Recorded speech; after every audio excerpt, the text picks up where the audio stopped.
주에 이어서 말씀을 계속 함께 나눕니다. 저와 여러분이 왜 십자가의 도를, 십자가에 못 박히신 예수님을 함께 나누냐 하면은, 우리 삶에 적용하면은 저와 여러분이 하나님의 구원의 능력을 경험하게 되어집니다.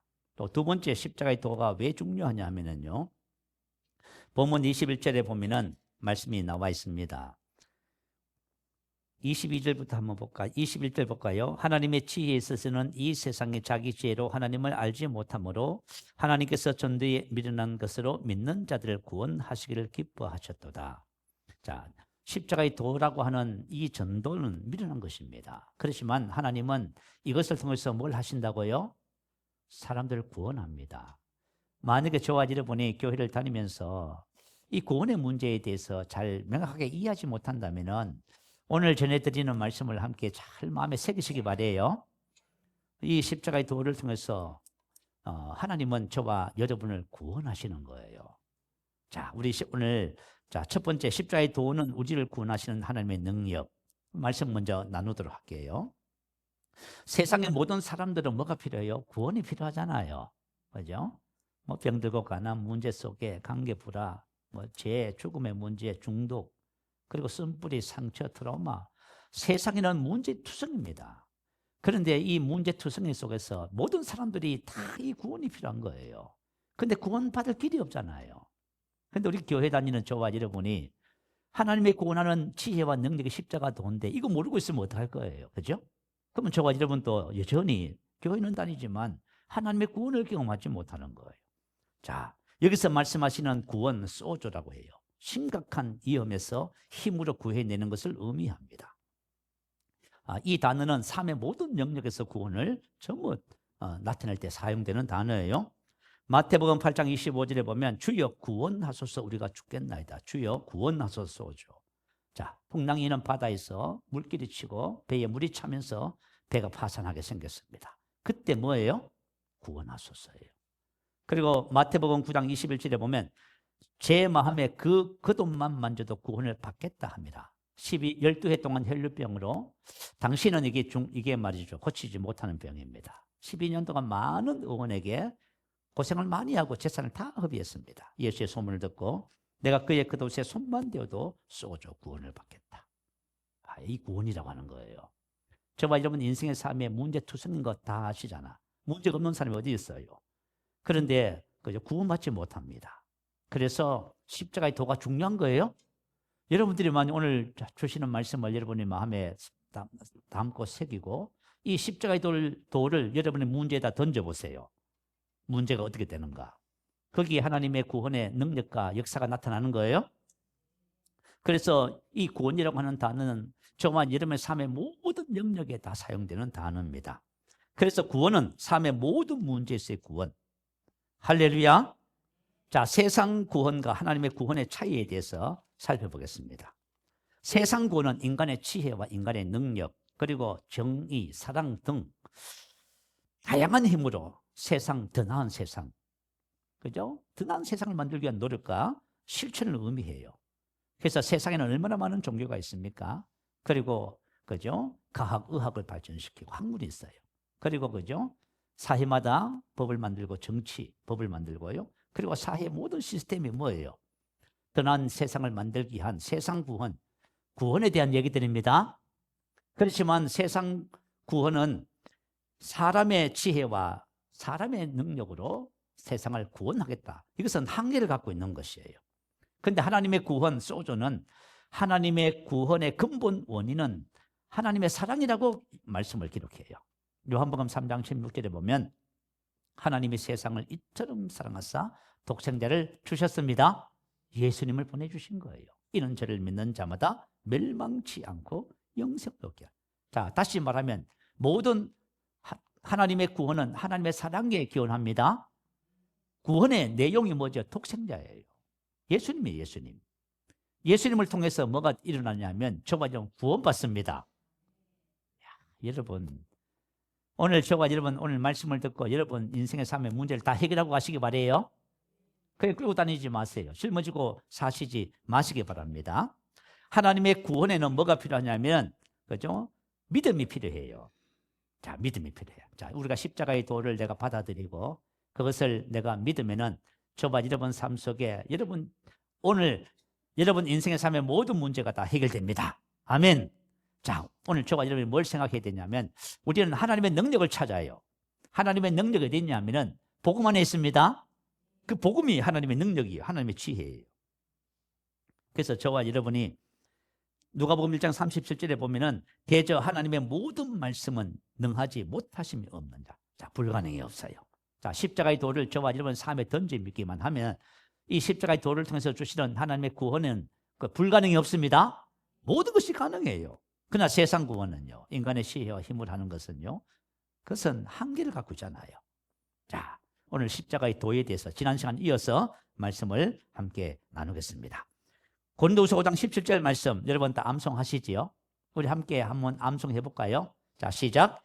그런즉 누구든지 그리스도 안에 있으면 새로운 피조물이라.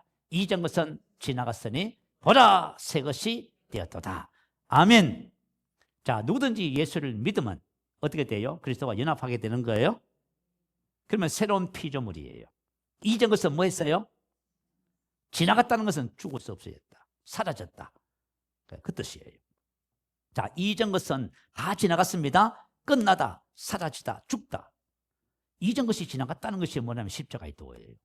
십자가의 도가 뭐냐? 이전 것이 지나간 거예요. 아멘. 오늘 여러분 이전 것이 뭔지를 살펴볼 거예요. 그러면 여러분들이 오늘 십자가의 도를 통해서 이전 것을 다 벗어져 버리세요. 이전 것을 붙잡고 사시지 마시기 바래요. 자, 이전 것 첫 번째가 뭐냐면 율법과 율법적 삶이 이전 것입니다. 자, 율법이란 것은 뭐냐면 하나님의 법을 말해요. 모세 오경에 기록되어 있지요. 자, 이 율법을 정리했더니 613가지 법이 나왔습니다. 근데 그 중에서 하라가 248가지, 하지 말라가 365가지. 그게 율법이에요. 그러니까 율법은 하라 하지 말라고 하는 법입니다. 인간의 행동을 강조해요. 자, 복음은 뭘 강조하지요? 믿음. 복음은 믿음을 얘기하고 율법은 행동을 강조하는 거예요. 차이가 있어요. 자, 그래서 율법은 하라 하지 마라 인간의 행동을 강조해요. 율법을 지키면 뭘 받아요? 복을 받고 지키지 않으면 벌을 받습니다. 로마서 7장 14절은 이렇게 기록해요. 율법은 신령한 줄 알거니와. 그러면 이 율법이 어디서 왔냐? 기원은 하나님이시다 그 말이에요. 그래서 율법은 선하고 의롭고 거룩합니다. 율법이 나쁜 것이 아니에요. 그렇지만 율법은 한계를 갖고 있어요. 왜냐하면 율법은 저와 여러분에게 구원을 주지 못합니다. 자, 세상의 모든 사람은 제2의 법이 안에 묶여 있어요. 그 참 희한하지요. 아, 이거 죄를 안 지으려고 해도 자꾸 죄를 짓게 되네. 이게 참 죄를 지으면 뭐죠? 사망이 찾아오네. 그 제2의 법, 사망의 법, 이 같이 가는 거. 내가 말씀대로 산다고, 그죠? 결단을 하고, 자, 말씀을 지킵니다. 10가지, 100가지를 다 지켰어요. 그런데 내가 실수를 해서 한 가지를 어겼어요. 그러면 뭐 해요? 율법 전체를 어긴 거예요. 그게 얼마나 기가 막혀요. 그래서 율법으로는 우리를 의롭게 하지 못합니다. 율법은 우리를 죄의 문제를 해결해 주지 못해요. 그리고 우리에게 의를 행할 능력을 제공하지 못합니다. 그래서 로마서 7장 9절에는 뭘 하냐면 전에 율법을 깨닫지 못할 때에는 내가 살았더니 계명이 이름에 죄는 살아나고 나는 죽었도다. 율법의 한계예요. 내가 예수 믿기 전에는 계명을 깨닫지 못할 때는 내가 살았어요. 우리 뭐 세상 사람들 그렇잖아요. 문제가 있어도 그냥 틀어버리잖아. 그죠? 편하게 살잖아. 근데 교회를 다니니까 말씀을 배우니까 그죠? 율법을 알게 되지요. 율법을 알게 되니까 어떤 일이 벌어졌어요? 죄는 살아나고 나는 죽는 거예요. 죄책감, 정죄감에 시달리고 되고 고통을 당하게 되고요. 그래서 율법을 알면 할수록 죄책감, 정죄감이 더해져요. 그런데 문제는 뭐냐면 율법이 죄의 용서와 의를 행할 능력을 공급해 주지 못합니다. 근데 여러분들이 한번 복음을 한번 전해보세요. 사람들은 복음을 이해를 못해요. 여러분도 혹시 복음을 이해하지 못하는지 몰라. 왜냐하면 교회를 다녀도 율법적인 마인드를 가지고 있거든요. 그래서 복음을 설명해요. 내가 그렇게 잘못을 했는데 예수님이 내 죄와 잘못에 대한 징벌과 형벌을 대신 받아서 주셨어요. 그래서 나는 용서받고 구원받았어요. 이렇게 얘기하면 사람들이 뭐라고 생각해요? 저 사람 돌았나 보다. 이렇게 생각해요. 여러분, 우리도 마찬가지예요. 교회를 다녀도 말씀을 이렇게 전해주면은 이해를 못해요, 진짜. 여러분 이해하시기 바래요. 여러분 이해하시기 바랍니다. 십자가의 도가 뭐냐면 바로 그거예요. 십자가의 도가 저와 여러분 인생의 삶의 모든 문제에 대한 해답이에요. 이걸 여러분들이 받아들이셔야 돼. 그래야만이 여러분 인생의 삶의 문제들이 전부 다 해결되는 거예요. 오늘날 기독교의 가장 큰 문제가 뭐냐 하면 복음을 받았음에도 불구하고 생각하는 방식과 삶은 율법적이에요. 한번 살펴볼게요. 여러분들 혹시 이런 것에 만약에 영향받고 계시다면 오늘 다 벗어버리기 바래요. 자, 율법적 삶의 첫 번째 특징은 뭐냐면 부족의식입니다. 자, 이제 우리가 신앙생활 하면은 사람들이 뭐죠? 전 부족해요. 뭐가 부족하지요? 열심히 부족해. 기도가 부족해. 헌신이 부족해. 그리고 또 뭐가 부족해요? 저는 지혜가 부족해요. 저는 배운 것이 없고 머리가 나빠서 지혜가 부족하고 저는 가진 것이 없어서 능력도 부족해요. 전부 부족하다고 해요. 그래서 내가 부족하기 때문에 나는 하나님의 응답을 하나님의 부족함 때문에 하나님의 축복을 받지 못한다. 이렇게 생각을 하고 있어요. 내가 부족해서 혹시 우리 성도님들 중에서 내가 부족해서라고 생각하시는 분 아멘. 나는 부족해요. 겸손한 것처럼 들리지만 전혀 복음적이지 않아. 율법적인 삶의 특징이 뭐예요? 첫 번째 부족의식. 자, 그러면 저와 여러분 얼마만큼 해야 하나님을 만족시킬 수 있어요? 얼마나 기도해야, 얼마나 헌신해야 하나님의 구원을, 그죠? 병을 치료받고, 그죠? 복을 받을 수 있어요? 한번 생각해 보세요. 이건 답이 안 나오는 겁니다.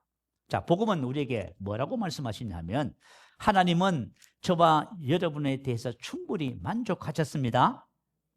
왜냐하면 예수님께서 이 땅에 오셔서 하나님과 저와 여러분 사이에 화목제물이 되셔서 자신을 하나님께 드렸어요. 그래서 하나님께서 만족하셨습니다. 히브리서 10장 18절은 이렇게 기록해요. 이것들을 사하셨은즉 다시 죄를 위하여 제사 드릴 것이 없느니라. 만약에 저와 여러분 죄라든가 어떤 문제든지 간에 우리가 하나님 앞에 할 것이 하나도 없어요. 왜요? 십자가 위에서 주님이 다 하셨는데. 여러분들이 부족하다 생각하면 이제 여러분 하나님의 구원의 은혜를 경험하지 못해요. 이미 하나님은 저와 여러분을 완전히 받아주신 것은 예수님께서 하나님의 공의를 100% 완벽하게 만족시켰습니다. 그래서 저와 여러분이 할 것이 하나도 없어요. 그래서 이것을 복음이라고 얘기해요. 자, 그래서 여러분 율법적인 마인드를 갖고 계시면은 오늘 율법적인 생각을 버리세요. 하나님은 나를 만족하셨고 예수님께서 십자가 위에서 다 이루셨기 때문에 나는 부족함이 없다. 아멘. 그래서 하나님의 신성의 모든 충만이 예수 안에 가고 너희도 예수 안에서 충만하여졌다 하지요. 저와 여러분 부족한 것이 하나도 없어요. 그래도 목사님 부족한 것 같아요 하시는 분. 이거 여러분 복음을 아무리 들어도 그죠? 뭘 시켜보면요. 제가 부족했어요. 또 이러고 있네 또.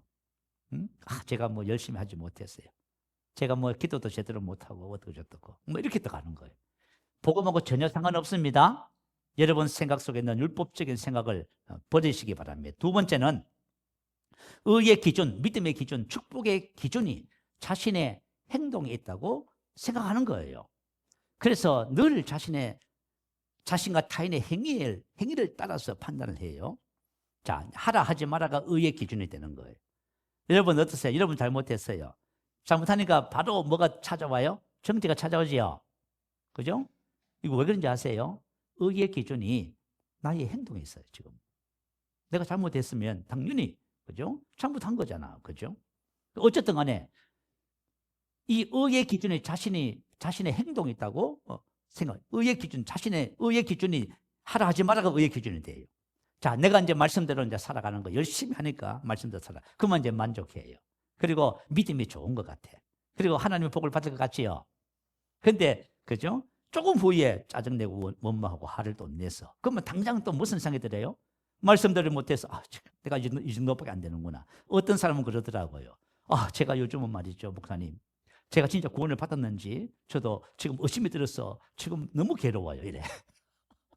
하루에도 12번도 더 변하는 걸 이게 어떻게. 이것은 왜 그러냐면은 자신의 행동에 믿음과 의와 축복의 기준을 삼아서 그래요. 그래서 저와 여러분이 신앙의 기복이 심한 이유는 바로 여러분의 행동의 모든 기준을 삼아서 그렇습니다. 내가 다른 사람을 대할 적에도요, 그 사람의 행동에 따라서 판단을 해요. 여러분 이제 부부가 돼서 같이 살잖아요. 그럼 밀접한 관계가 있어. 근데 아내들은 남편이 만약에 실수하고 잘못하면요, 그죠? 너무 불안해. 그죠? 왜냐하면 남편이 잘 돼야, 그죠? 그래도 살 수 있잖아, 그죠? 근데 불안한 거예요. 불안하니까, 그죠? 어떻게 해요? 또, 그죠? 잔소리하고요. 또 이렇게 또 비난하고, 또 이렇게 하는 거예요. 그 왜 그러냐면, 나의 축복은 누구한테 있어요? 우리 남편에게 있는 거예요. 내 자식에게 있고, 관계가 상황에 있는 거예요. 저와 여러분, 의와 믿음과 축복의 기준은 우리 안에 계신 예수 그리스도입니다. 우리가 지금 인생을 살아가면서 여러분 가만히 생각해 봐요. 우리가 인생을 살아가면서 내가 그죠? 복음을 안다고 하지만 실제로 삶은 율법적인 마인드를 가지고 인생을 살아가고 있는 거예요. 그래서 우리는 사랑이란 이름으로 자꾸 포장된 그죠? 마인드를 가지고 사람들을 판단하고 해야 되고 그렇게 일을 하고 있는 거예요. 그래서 여러분들이 신앙생활을 하면서 저와 여러분의 의와 믿음과 축복의 기준은 저와 여러분 안에 계신 예수님입니다. 그러면 여러분 성공하는 거예요. 세 번째는 율법적 마인드는 하나님과의 관계와 사람과의 관계를 자꾸 멀어지게 만들어요. 내가 만약에 그죠? 나의 생각과 말과 행동을 그죠? 행동을 기준으로 해서 하나님이 나를 판단하신다 하면 생각해 봐요.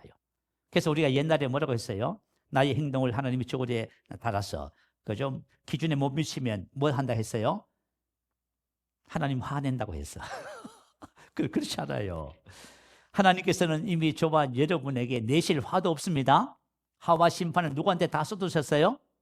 십자가에 위에서. 예수님에게 전부 죄와 저주에 관한 모든 화와 심판을 누구에게 다 쏟았어요? 예수님에게 전부 쏟아버렸어요. 그죠? 그 저와 여러분이, 그죠? 하나님께서 화내실 리가 뭐가 있겠어요? 그래서 하나님은 저와 여러분의 영의 아버지가 되시고 예수님은 우리 형제가 되십니다. 성령님은 저와 여러분 함께 하시면서 보혜사로 교통하기 위해서 오셨잖아요. 그래서 성경 고린도후서 13장 13절에 보면 예배를 마치면 축도를 하잖아요. 축도를 할 적에 뭘 빌어요? 세 가지를 빌잖아요. 첫 번째는 예수 그리스도의 은혜. 자, 우리에게는 뭐가 있어요? 예수 그리스도의 은혜. 두 번째는요, 하나님의 사랑. 세 번째는요, 성령의 교통하심. 봐요. 은혜, 사랑, 교제. 봐요. 하나님은 우리에게 세 가지 빌어주시잖아. 그죠? 너 한 주간 동안 제대로 신앙생활 안 하니까 고생해봐. 두 번째는 너 지금 신앙생활 그 모양으로 하니까 그죠? 한 주간 동안 뭐 어떻게 해봐. 그런 게 됐어요. 그리고 성령님은 우리에게 교통하려고 오신 거예요. 인생의 삶을 함께 살려고 오셨잖아요. 봐요. 그러니까 하나님께서는 저와 여러분에게 화내실 이유도 없고 심판 안 하십니다. 이미 예수님에게 전부 다 그 심판과 화를 다 쏟아 부으셨어요. 그래서 저와 여러분이 율법적인 마인드를 벗어버리시기 바래요. 자, 우리가 율법적인 마인드를 가지면 자꾸 사람의 행동을 따라서 자꾸 헤아리고 판단을 하게 돼 있어요. 자, 저와 여러분이 만약에 누군가에게 잔소리를 하고 실망을 하고 판단하고 비난을 한다고 생각해 봐요. 왜 그렇게 하지요? 그럼 그 사람의 행동을 보기 때문에 그렇잖아요. 내가 만약에 그죠? 제가 만약에 여러분의 행동을 보고 그죠? 자세를 보고 태도를 보고 하면 자꾸 내가 잔소리하고 헤아리고 판단하고 자꾸 이렇게 할 거야. 근데 만약에 그리스도 안에 있는 저와 여러분을 보면 이전 것은 지나갔지요. 새로운 피조물이잖아요. 그죠? 자, 여러분들이 유튜브에 이혼으로 가는 대하 딱 한번 쳐봐요. 그러면 누가 딱 나오냐면 존 카트맨 박사가 딱 나와요. 이분이 누구냐면 이분은 세계적인 분이셔요. 이분이 왜 사람들은 사랑해서 결혼을 하고 그렇게 많이 이혼을 할까? 이 문제가 사회적인 문제가 미국 사회 문제, 우리 한국 사회도 문제가 되죠. 그래가지고 정부에 그죠 지원을 받아서 연구를 시작했습니다. 그리고 수천 상을 상대로 해가지고 왜 사람들이 이혼을 할까? 원인이 뭘까? 우리 생각에는 성격 차이, 뭐 재정적인 문제 아니래요. 딱 이혼하는 그죠? 원리는 딱 네 가지야. 자, 이혼으로 가는 대화 말이 있더래 말. 여러분들 어떤 말을 사용하세요? 말을 부드럽게 사용하시지요? 여러분 말을 부드럽게 사용하시기 바래요. 그죠? 겸손한 말, 부드러운 말, 선한 말, 이런 말을 사용하시기 바래요. 자, 첫 번째, 비난. 비난하는 거예요. 왜 비난을 하지요? 그 사람의 행동을 보니까. 그죠? 왜 비난을 하냐면, 그저 불안해서 그런 거예요. 자, 상대방을 비난해. 그죠? 자, 비난하면은 상대방은 어떻게 반응을 하지요? 여러분 혹시 자녀들에게 잔소리 하잖아요. 그러면 자녀들이 본능적으로 하는 게 있어요. 방어해요. 아시겠죠? 내가 누군가 비난해 보세요. 내가 만약에 그죠? 상황을 얘기하고 축복을 말하면은 절대로 방어 안 합니다. 동조하지, 동의하지요. 그 대화가 되는 거예요. 근데 비난을 해버리니까 이거는 뭐예요? 방어를 해버리는 거예요. 그래서 대화가 안 되는 거예요. 자, 우리가 살아가면서 왜 대화가 안 되냐고 한번 스스로에게 한번 질문해 보세요. 내가 만약에 대화를 시작하는데 비난부터 시작해. 잔소리부터 해. 그러면 대화가 돼야 안 돼요? 그건 대화가 아닙니다. 이거 싸우자는 거지요. 그래서 저와 여러분이 이혼으로 가는 대화 첫 번째 고리가 비난이더래요. 자, 내가 이제 남자든 여자든 내가 상대방의 행동과 하는 것을 보고 비난을 했어요. 그러면 상대방이 본능적으로 뭘 해요? 방어를 해요. 거짓말을 한다든지 둘러댄다든지 그래요. 그러면 방어를 하면은 어떤 마음이 또 들어요? 그죠? 경멸하는 마음이 들어. 경멸해요. 그래가지고 그죠? 심한 말을 하는 거예요. 그러면 그 다음에 그 말을 들은 그 사람 또 어떻게 반응해요? 담쌓기. 그래가지고 부부들 보면 일주일 동안 한 달 동안, 2달 동안 말 안 하고 산다 하더라고. 그래서 그런 거예요. 시작은 뭐죠? 비난인 거예요. 비난, 방어. 세 번째 뭐지요? 비난, 방어, 경멸, 담쌓기. 요 네 가지가 인간관계를 해치는 거죠. 주범이야. 말이 있어요. 그래서 이게 전 세계적으로 그죠? 하여튼 이혼으로 가는 대화 딱 주범이 여기 나와. 여러분 한번 해봐. 그래, 여러분 왜 우리가 비난을 하냐면 상대방의 행동을 보는 겁니다. 율법적인 마인드를 가지고 있으면은 이렇게 관계가 자꾸 멀어지는 거예요. 그래서 하는 말이 뭐냐면 내가 상대방에게 비난하고 잔소리하면 뭐가 빠져나가면 정이 다 빠져나간답니다. 우리는 옛날에 미운정 고운정으로 산다지만 그죠? 정이 다 빠져나가면 이제 부부가 어떻게 살아가요? 냉랭하게 그냥 의무적으로 살아가는 삶이 되고 말아요. 그걸 왜 그렇게 만들었냐 그 말이에요. 이것은 뭐냐면 율법적인 마인드가 만들어낸 비극입니다. 여러분 이거 절대 하지 마세요. 누가 혹시 비난하거든. 그죠? 이제부터 방어하지 않겠다 생각하세요. 비난하면 그래 맞아 난 그래 원래. 나 원래 그래. 그렇게 하세요. 그렇게 하셔서 이런 고리를 끊어버리세요. 이런 고리를 끊어버리셔야 여러분 됩니다.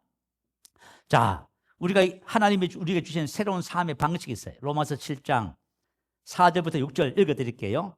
그러므로 내 형제들아 너희도 그리스도의 몸으로 말미암아 율법에 대하여 죽임을 당하였으니 이제는 우리가 얽매였던 것에 대하여 죽었으므로 율법에서 벗어났으니 율법에서 벗어났다 폐하다 무효로 하다 치워버리다 그 뜻이에요.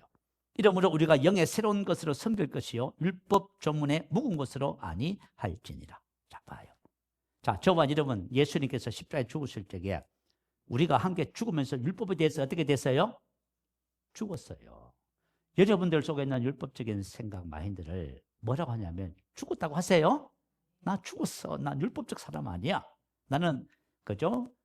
사람의 행동과 말과 표정과 이걸 보고 나는 판단하고 헤아리고 하는 사람이 아니라고 하세요. 그리고 하나님은 우리에게 뭘 주셨다고요? 영의 새로운 것으로 섬길 것이요. 다시 예수를 믿으면 생명과 하나님의 본성을 주신 거예요. 할렐루야. 그래서 제가 이걸 깨닫고 나서 제가 고백했잖아요. 난 무슨 사람이라고요? 로마서 8장 2절 5절 말씀을 집에 가셔서 읽어보세요. 난 사랑의 사람입니다. 우리 지난주에도 그죠? 생명으로 기능하는 삶에 대해서 말씀을 나누었잖아요. 자, 저와 여러분은 하나님의 예수 그리스도 안에서 그분의 하나님의 생명과 본성을 가졌습니다. 우리는 사랑밖에 할 줄 몰라요. 우리 사랑의 사람이에요, 여러분. 이걸 여러분들이 고백하시기 바래요. 여러분들이 더 이상 이제는 율법과 율법의 그죠? 의문에 매이지 마시기 바랍니다. 자신을 정죄하고 사람을 판단하고 하지 마시기 바래요. 그래야 여러분 인생의 삶의 관계가 회복되고 모든 문제가 다 해결되는 거예요. 자, 두 번째, 옛사람과 옛사람에 속한 모든 것이 잊은 것입니다. 본서를 기록한 사도 바울의 고백을 우리 한번 올려주세요. 빌립보서 3장 4절 9절입니다. 자, 우리 이 말씀을 천천히 한번 읽어보겠습니다. 자, 빌립보서 3장 4절 9절입니다. 자, 시작. 그러나 나도 육체를 신뢰할 만하며 만일 누구든지 다른 이가 육체를 실만할 것이 있는 줄로 생각하면 나는 더욱 그러하니라. 나는 8일 만에 할 일을 받고 이스라엘 족속이요 베냐민 지파요 히브리인 중에 히브리인이요 율법으로는 바리새인이요 열심으로는 교회를 박해하고 율법의 의로는 흠이 없는 자라. 그러나 무엇이든지 내게 유익하던 것을 내가 그리스도를 위하여 다 해로 여길 뿐더러 또한 모든 것을 해로 여김은 내 주 그리스도 예수를 아는 지식이 가장 고상하기 때문이라. 내가 그를 위하여 모든 것을 잃어버리고 배선물로 여김은 그리스도를 얻고 그 안에서 발견되려 함이니. 아멘. 아멘. 자, 예수 믿기 이전에 사도 바울 자신을 뭐라고 표현해요? 자기는 유익한 것이 참 많았다고 합니다. 8일 만에 할 일도 받았고 이스라엘 족속 베냐민 지파 히브리인 중에 히브리인 율법으로 바리새인 열심으로 교회를. 자, 다시 말하면 이 사람은 진짜 당시에 최고의 학부를 가진 아주 수재였습니다. 그리고 가정도 참 좋아, 가문도 좋아. 그래서 로마 시민권을, 유대인이면서도 로마 시민권을 가진 사람이었어요. 그래서 어떻게 보면은 우리가 그렇잖아요. 내가 세상에 태어나 보니까 우리 부모님이 너무 진짜, 그리고 부모님으로부터 유전을 받았는데 머리가 너무 샤프한 거야. 그럼 얼마나 좋겠어. 자랑거리가 많지요. 와, 이거 완전 대박 났네. 내가 태어나 보니까 나는 완전 금수저네. 바울이 이런 사람이. 그래서 자랑할 것이 많대요. 그런데 뭐라고 고백해요? 이 모든 것이 옛사람과 옛사람에 속한 것이다. 아시겠죠? 저 말하면 아무리 좋은 게 있어도 그거 다 옛 것입니다. 옛사람에 속한 거 새 것 아니에요. 여러분 기억하셔야 돼요. 오늘 본문 고린도전서 1장에 보면 26절에 보면 형제들아 너희를 부르심을 보라. 육체를 따라 지혜 있는 자가 많지 아니하며 능한 자가 많지 아니하며 문벌 좋은 자가 많지 않으다. 그러나 하나님께서 세상에 미련한 것들을 택하고 약한 것들을 택하고 세상에 천한 것들과 멸시받는 것들과 없는 사람들을 택했다. 당시 바로 고린도교회 성도들의 모습이에요. 배우지 못하고 가진 것 없고 가문도 나쁘고 다 나쁘네. 이게 우리 인생의 삶의 그죠 약점이에요. 인생의 삶이 이렇게 이런 약점이 많으면 얼마나 인생 살기가 힘들어요. 비교해 보니까 그죠? 비교식과 낮은 자존감 때문에 괴롭습니다. 자, 이것도 뭐지요? 옛사람과 옛사람에 속한 것들이에요. 아무리 좋은 것도 아무리 나쁜 것도 다 옛것이에요. 그런데 저와 여러분이 이걸 깨달으면은 그죠? 옛것과 새것을 구분할 줄만 알면은 그죠? 옛것은 버리면 되고 새것은 내 것으로 입으면 됩니다. 그리고 우리 지난 시간에 육체의 모든 일들, 상처, 트라우마, 중독. 우리 이제 남자분들 특히 이제 술, 담배를 하시는 분은 끊기가 너무 힘든다고 하지요. 그런 사실은 중독도 옛사람과 옛사람에 속한 것들이에요. 상처, 트라우마, 조현병, 우울증 다 옛것입니다. 새 것 아니에요. 자, 저와 여러분 거듭난 새 사람 속에는 그런 거 없습니다. 그런 거 없어요, 여러분. 이걸 알아야 돼. 이걸 모르니까 옛것을 그죠? 붙잡고 옛것을 해결하려고 막 애를 쓰는 거예요. 십자가의 도는 그 문제에 대한 답입니다.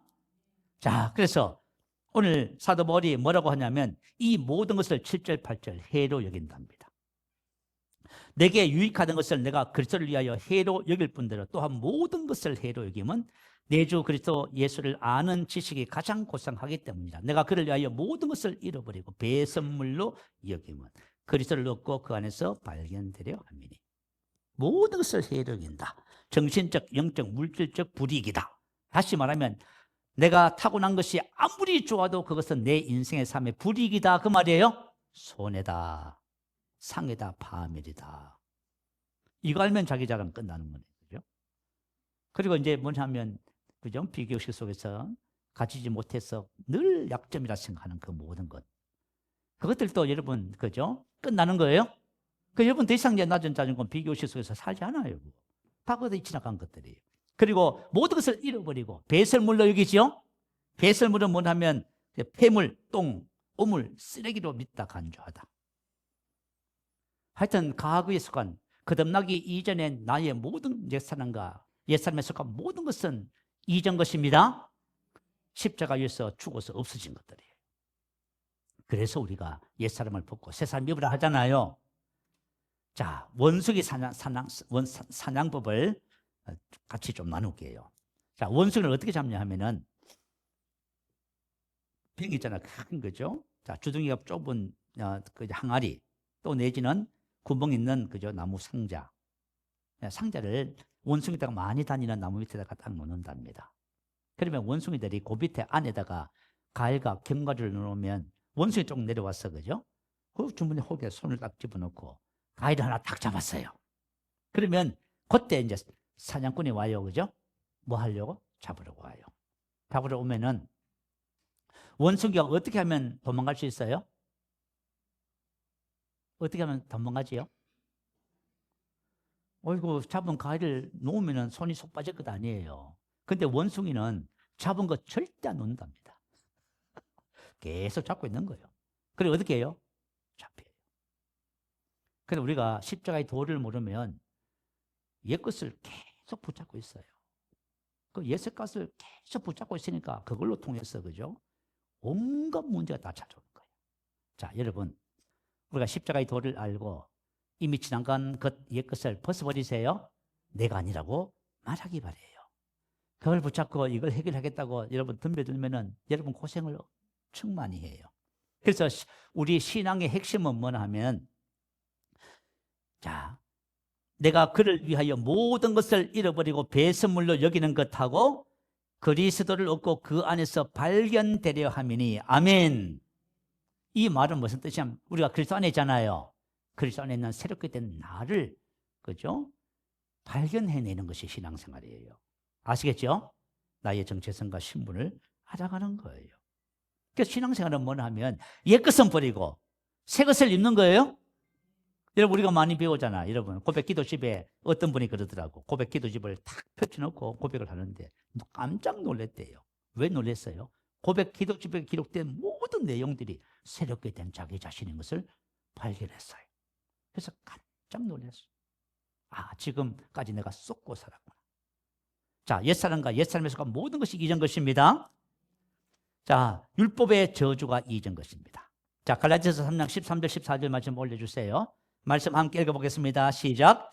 그리스도께서 우리를 위하여 저주를 받은 바 되사 율법의 저주에서 우리를 속량하셨으니 기록된 바 나무에 달린 자마다 저주 아래 있는 자라 하였습니다.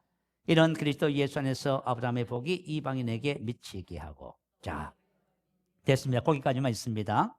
자, 그리스도께서 우리를 위하여 저주를 받은 바 되사 율법의 저주에서 우리를 속량했습니다. 나무에 달린 자마다 저주. 자, 예수님께서 나무 십자가에서 달리셨어요. 왜 달리셨냐면 저와 여러분 저주를 전부 제거하시려고요. 그 저주 속에는 온갖 인생의 문제가 다 들었어요. 가난과 질병과 실패와 모든 고통과 괴로움과 두려움, 슬픔, 인생의 삶의 모든 문제 다 들어있어요. 그 모든 저주가 전부 다 해결됐어요.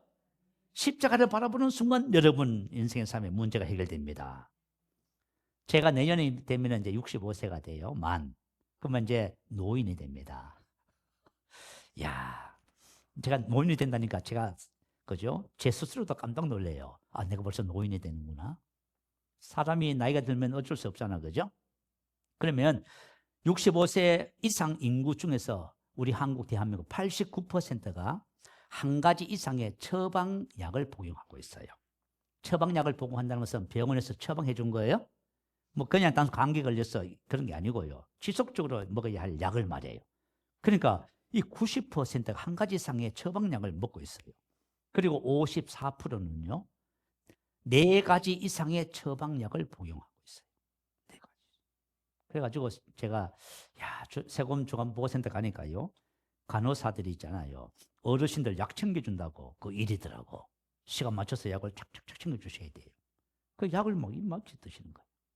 그러니까 우리 한국 사람들 우리 남성분은 81세, 여성분은 86세 산다잖아요. 그죠? 근데 뭐로 살아요? 전부 약으로 사는 거 너무 괴로운 거예요. 이게 사는 것도 괴롭고. 그래가지고 너무 힘들고 어렵고 아프니까 차라리 세상을 떠났으면 좋겠는데 그것도 마음대로 안 돼. 그게 너무 힘들어하셔. 그죠? 어쨌든 간에 이렇게 모든 질병, 그리고 평균적인 사람, 대한민국의 모든 사람 적어도 4가지 건강 문제를 가지고 다 있대. 그 봐요. 질병에 그죠? 자유로운 사람이 누가 있어요? 그런데 복음이 뭐예요?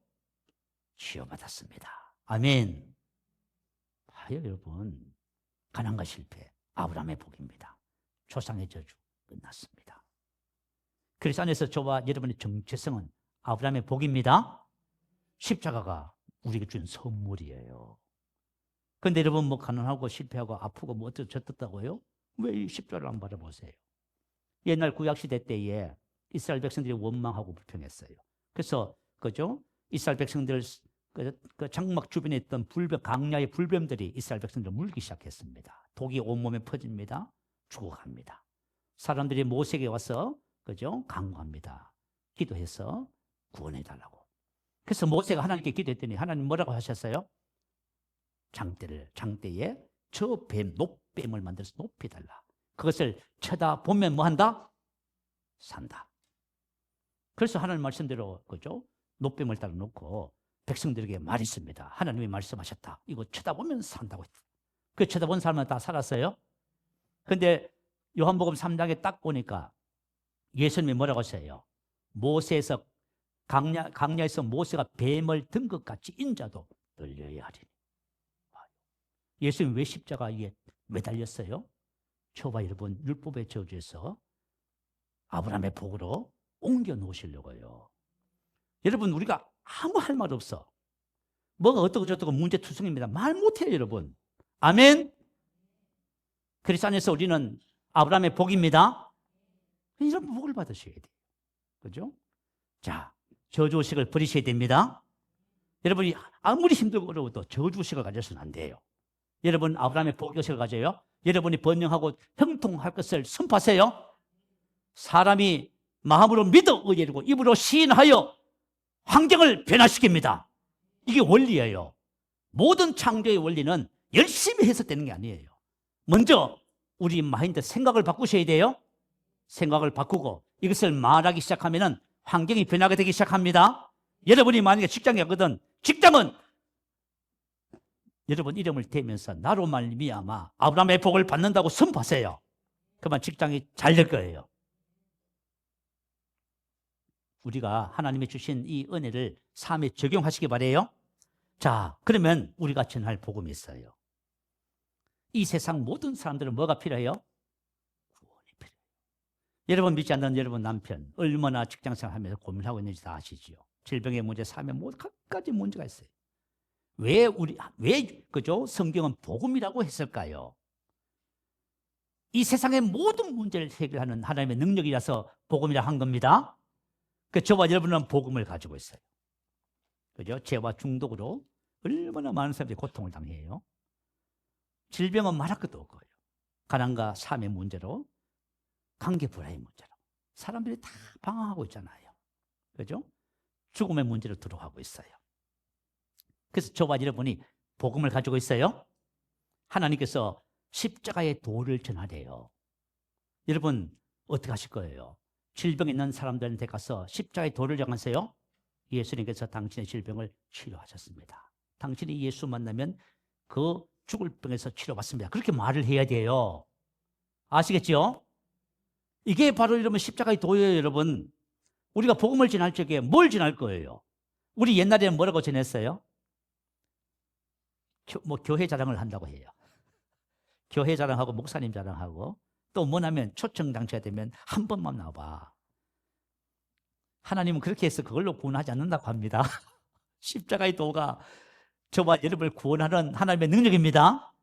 그래서 여러분 자꾸 말하세요. 여러분 아는 분에게, 남편에게, 주변 사람, 부모님에게 딴 얘기하지 마시고 어느 고민하고 있는데 얘기 들어보니까 거기 가면 된다더라. 뭘 거기 가면 될까요? 여러분이 십자가의 도를 전해주셔야만 합니다. 십자가의 도를 전해주시면 누가 책임을 져요? 하나님이 책임지십니다. 그래서 사람이 십자가의 도를 통한 예수님을 만나야 그 사람이 구원받고 그 사람이 하나님의 자녀가 되는 것입니다. 이걸 꼭 하시기 바래요. 꼭 하시기 바래요. 야, 성경에 보면 한 가지만 얘기하고 우리 기도하십시다. 혈류병 여인이 있었습니다. 그죠? 하혈하는 그런 병이었어요. 지금 같으면 뭐 수술하면 간단한 문제예요. 그래서 당시에는 외과 수술을 못 하잖아요. 그러니 이게 말이 피가 멈추지 않으니, 그죠? 죽게 생겼습니다. 그래서 재산은 있었지만은 수많은 의원에게 재산 다 갖다 줬지만은 병은 더 중하고, 그죠? 살림도 다 망가졌어요. 그러는 중에 예수의 소문을 들었답니다. 그래서 이 여인이 뭐라고 생각했어요? 내가 예수님의 옷자락만 만져도 뭘 한다? 구원받겠다. 소죠. 구원받습니다. 여러분, 예수님을 깨 나오면 구원받습니다. 구원받겠다. 그랬어요. 그래서 진짜 그죠? 예수 옷자락을 만졌어요. 구원받았습니다. 그래서 예수님이 이 여인을 찾았습니다. 그래서 간증을 했어요. 간증을 했더니 그 주변에 있는 사람들 다 들었겠지요. 수많은 사람이 있었으니까. 그 다음부터 사람들이 뭐 했어요? 전부 예수님 옷자락 만지겠다고 전부 달려들었어요. 그래서 만진 사람은 어떻게 됐다? 다 나음을 입었더라. 여러분, 복음의 상징이에요. 여러분이 오늘 십자가 붙잡고 예수 그리스도로 말미암아 구원을 경험하셔야 돼요. 그래야 여러분이 자신 있게 말하는 거예요. 망했어? 걱정하지 마. 교회가 주님을 만나. 그러면 해결돼. 옛날에는 다 그랬어요. 지금은 우리 한국 사회에 해일주의가 꽉 찼어요. 말로 해서 될 문제가 아니에요. 아시겠죠? 이제는 진짜 복음을 전해야 됩니다. 여러분이 복음을 가지는 자가 되어야 돼요. 복음을 가지고 복음을 전하는 자가 되어야 됩니다. 진짜 복음을 줘야 돼요. 그 여러분들이 십자가를 붙잡고 승리하시기 바랍니다. 제가 아는 우리 친구 목사님, 장모님 그러시더라고. 그죠? 남편은 죽었는데 애를 5이나 놓고 자기는 병들어서 죽게 생겼어. 그러니까 이 혼자서 5명을 어떻게 키울 거야? 그 동네 사람들 그러는 거야. 교회 가봐. 교회 가면 너 낫을 수 있어. 살 수가 있어.